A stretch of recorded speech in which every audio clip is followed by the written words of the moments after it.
we always level fund our budgets. I think we came in a little under budget in past years because of the new position we filled at a lower rate. We had a longtime employee who retired, and we were able to fill that position in the accounting department with a lesser paying salary.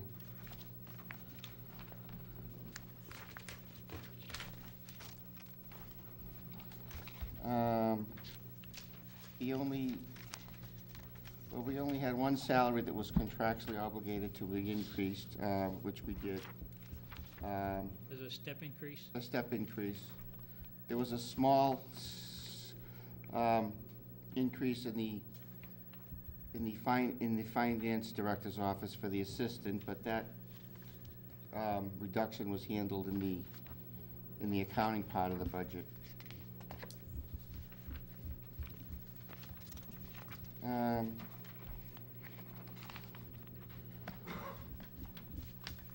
We did. Am I missing some? Isn't there a breakdown of the professional services? No, professional services is mostly 90% of it is for our audit, and there's a little money in there when we do we need munis training. Where is munis? Well, we have the article that we borrowed a No, few but years. isn't there an annual maintenance fee?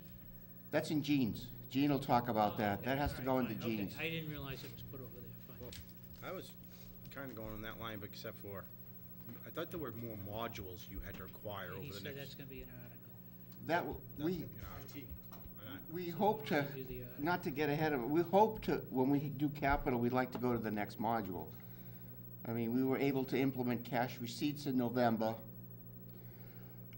So we're waiting to do the next module, which will hopefully tie in the treasurer collector into the whole system, the part of sending out the real estate bills. I don't understand why you guys always do it this way. You take those kind of expenses that are related to his department and put it in other areas? I think In that IT? recently, Yeah. the IT department is picking up the maintenance cost of software and things like that. Well, everything has to be programmed through his. We have to ensure that we have compatibility, so we don't want to put IT equipment in individual budgets, because then people will go out and buy whatever they want to buy. Right. I have to check with IT, make sure everything's compatible, everything will be working, you know. When we first went to Munis, we found out we needed a higher level server, so we had to upgrade our server. Yeah, things like that, which, Okay, it's fine with me. Either way, it doesn't matter. I'm just curious how you do it that way. Yeah, like I said, the history was people went to Staples or wherever and bought computers and things like that, and we ended up with a mishmash of things that didn't really serve the needs of the town. Yeah. If we've been talking about going to a bi-weekly payroll. This board has talked about it. I'm not sure if you guys have had much time to talk about it. But does that change any kind of expense standpoint? Does it affect you operationally? no, I think just it'll be labor intensive in the beginning, just to change everything, all the deductions and things. But we already have the payroll module. We would just change some of the configuration. What it does, there isn't any real cost savings there. No, I other didn't than- think there was. Other than it's going to free up some additional time of personnel every other week Yeah. to tackle other matters. I just wasn't Right, sure. exactly. The initial setup, that maybe the first time around that there was some costs associated with It's it. gonna be more labor intensive Right. than. And once you set it up, then you just go with it. So you can do that, you can absorb the extra setup time in this budget. I know it's a level services. Well, if we do that, if we end up doing that, we'll have to find a way to pay for it. Okay, that's what I'm asking. But I don't know if it'll pay come for- out of this budget, or it's gonna be the treasurer's collector's budget who handles they handle the payroll. Well, if we do it in the current fiscal year, basically what it's gonna take is some additional overtime. That's Probably what, for- exactly what it'll take. It'll be salary and overtime, just to get it implemented, so anything other than people's time. I don't want to put anybody on the spot, but I do hope we do it sooner than later. We're talking about it. Well, if you want to do, July 1st is a great cutoff, the beginning of the fiscal year. If we were to get going, we got April, May, and June, we got 3 months to work on it. It's up to you. easily said, but not easily That's, done. well, that's what I mean. And If you, I'm not talking about the actual work involved with changing the payroll system over. I'm talking about It's adequate notification. collective bargaining issue associated with the payroll.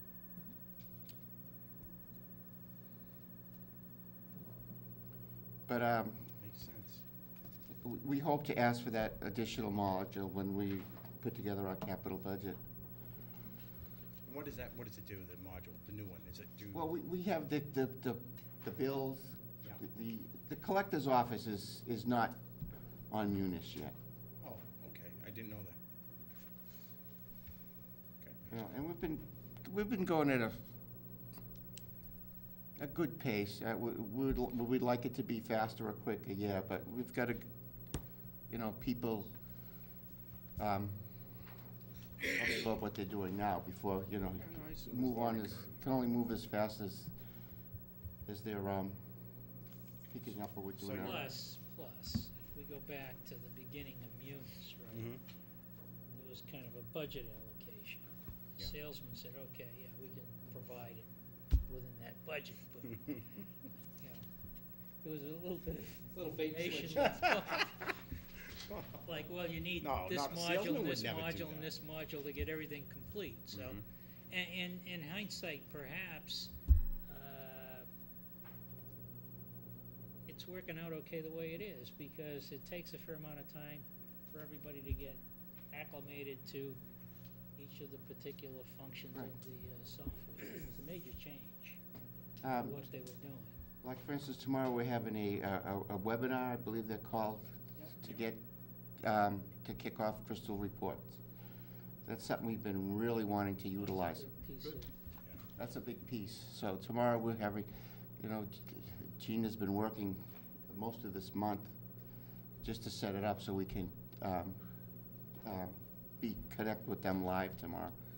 So that'll be done tomorrow. And you can get those reports from the existing modules you have now? Yes? Yes. Yeah, you get to be able to, That's what I thought. with some training, Yeah.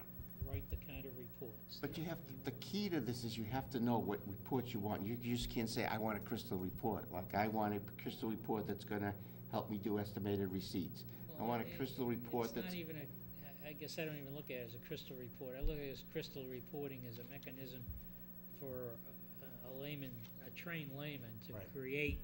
extract information off the database. That's basically what it is. Right. So and we're gonna you learn, have to define what it is you want. right, and that's what we're supposed to learn tomorrow. That's the key. Thank you. Anything else, Joe? No, not really. No? The other two departments that spoke, assessors and treasurer collector, come under the wing of the finance department. And I believe that they're doing a very good job. You can see how into the job Debbie is, and some of the revenue. Yeah, we got some good news tonight. Yes, The we- concerns, at least, that we had, I think, alleviated quite a bit based on presentations. I get through this without sneezing, that's good. Okay, next item on our agenda is, let's see, you don't have any more in your TA report, right? That's all done? Old and new business, I'm all set. Michael? I said one thing. 2 weeks ago, we received, I believe the three of us actually received an email from Sandy Kirker regarding the food pantry. And they're going to be bringing in, through the chamber, they got a grant to bring in some refrigerators so they can actually start providing some perishable items. And thanks to Barbara Clark, Stats, our town clerk, she was nice enough to move her things out of the food pantry to open some room for these refrigerators. And going through the process, there is some increased expenses associated with some of the changes that need to happen over there. I don't know if you guys remember getting that email. And I haven't seen it. it was only actually sent to me and Bob and Sean, I believe. Should have been sent to everybody. Yeah, it was only sent to the three of us. Anyway, nonetheless, Greg, I know I I've seen forwarded- Yes. What's the process to help them out, to get them what they need? What is it they're looking for? I'd like to be informed a little bit. Okay, I'll just read it real quick. Recently, we have been working with John Walsh to determine the best location for the refrigeration units that the Rotary will be purchasing for us soon. Here's the recommendation made to CCS. Following a meeting with Sandra Kirker, subsequent meetings with Jim DeCola, regarding the additional refrigerators and the freezer for the food pantry operations, the recommended is as follows. The refrigerator freezer should be located in the food pantry on the stage. That's behind the basketball wall, not inside the court. Electrical circuits need to be built in, power new equipment. Food pantry is assessed by the clients, and therefore we are required to have a second means of egress. Based on John Walsh's discussion with them, now we don't have a second egress there, so now we have to add that. From where? Egress from where? From inside the food pantry. And then it's also recommended a handicap entrance to be cut into the front of the building and a ramp to be built for access from the outdoors. Emergency lighting and exit signs need to be added. Fire extinguishers need to be added. I will develop costs associated, this is an email from John Walsh. I will develop costs related to these upgrades and inform you when I have it priced. So, our superintendents of buildings are now putting these requirements on our food pantry, and I am a little concerned about that because now more than ever that they're relying on the people that every week come in and bring food. And now we may have to do a fundraiser, and I know we just paid for the parking lots, and they're very appreciative of it, but I just want you guys to know that that's what's going on. And I guess I don't understand. Yeah, the second means of Why? egress there, and, I mean, it's All the of- gym area, it's a stage gym area, Yeah. and then you've got a kitchen, former kitchen area out back too, that has an egress to the outside, I believe. Yeah, but from in the food pantry, if you go inside, there's only one way out. That's what he's saying. I guess I'm confused. Maybe I don't know enough about. The food pantry? If you go into that gym area, and there's a set of stairs down the rear right Yeah. side, you go Yeah. back into right. where they have the pantry set up. So you walk in there, Oh, okay. That's right. and they're in that room, it's probably 12 or 15 by 25, something like that. But there's only one way in, one way out. Okay. I was under impression during when it was open, they moved material out into the gym. No. You know, they No, have no. it That set was- up that's sort what I of thought. like a mini So that's my convenience store. mistake. So, Maybe we should talk about reconfiguring how it's designed and set up in order to avoid some of these costs. Yeah, is the issue the location of the refrigerated unit? Yeah, that's what I was thinking. I don't know if you had Because if that's I have the not case, we can put contacted that John somewhere Walsh. I else. was going to ask if it's okay with you if I contacted John. By all means, just keep in mind we get a fairly limited amount of money for all of our municipal buildings. Right. And that includes all of our maintenance and repairs, HVACs, elevators, anything that could possibly break, we carry about $65,000. So I know it's a pretty tight budget, and I'm sympathetic to the food pantry, but if it's a large ticket, it would have to be something we'd have to fund going forward. It sounds like large ticket. Yeah. Well, maybe not. I'm not Maybe so- if it's because it's a refrigeration unit, maybe if that's located somewhere else, it doesn't necessitate the cutting of a new egress and handicap I accessible. I don't know. So, Okay, I wasn't sure if you were aware. I think it requires a follow-up. I will. I will follow up with John Walsh. I'll report back to you guys. Mr. Chair? Yes, Mr. Yule. Yes. I guess I need to become more familiar with how the food pantry moved from, I believe it was Park Street, over to Town Hall. My memory says that they were losing their lease. They had a small lease, I think, with the fellow who owns the gas station there in the back there. They were paying rent there, if I recall correctly, and they needed a place. They were kind of in need. And the town came through, and we gave them that spot there at the gym here in Town Hall.